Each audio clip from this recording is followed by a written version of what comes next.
A previdência social possui natureza securitária, coletiva, de filiação compulsória ou obrigatória para os seus regimes básicos, ou seja, regime geral ou regime próprio de previdência social.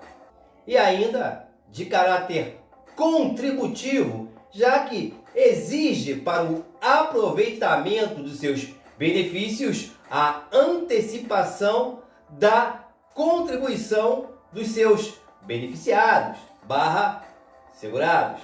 O que causa problema é justamente a natureza securitária, porque está relacionada com seguro, que é um contrato que obriga o pagamento de mensalidades, assegurando uma indenização futura para o caso de acontecer algum infortúnio, algum acidente, enfim, algo imprevisto.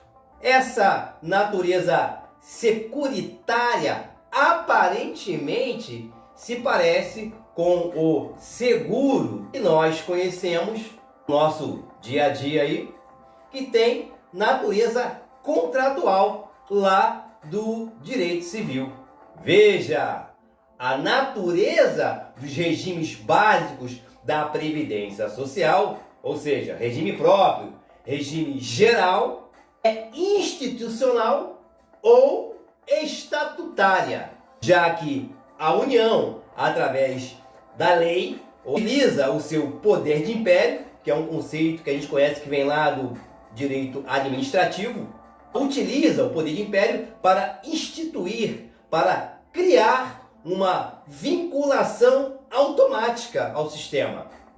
E isso fica bem claro, mais claro, no regime próprio, que é aquele que você ingressa, que você pertence ao passar em um concurso público, seja para a administração direta, seja para a administração indireta. Tanto é que você pode encontrar em uma prova ou em uma doutrina a seguinte expressão: regime próprio de previdência dos servidores públicos, de próprio de previdência social. São, na verdade, sinônimos.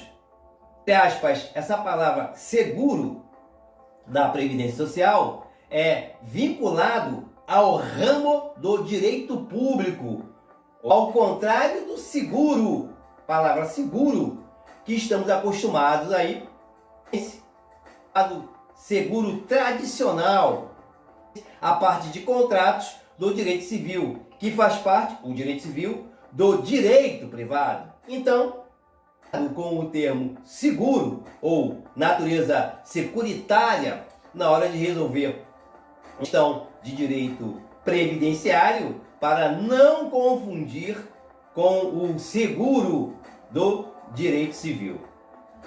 Prevalece o princípio da autonomia da vontade das partes, que não é o caso do nosso regime previdenciário, que é obrigatório.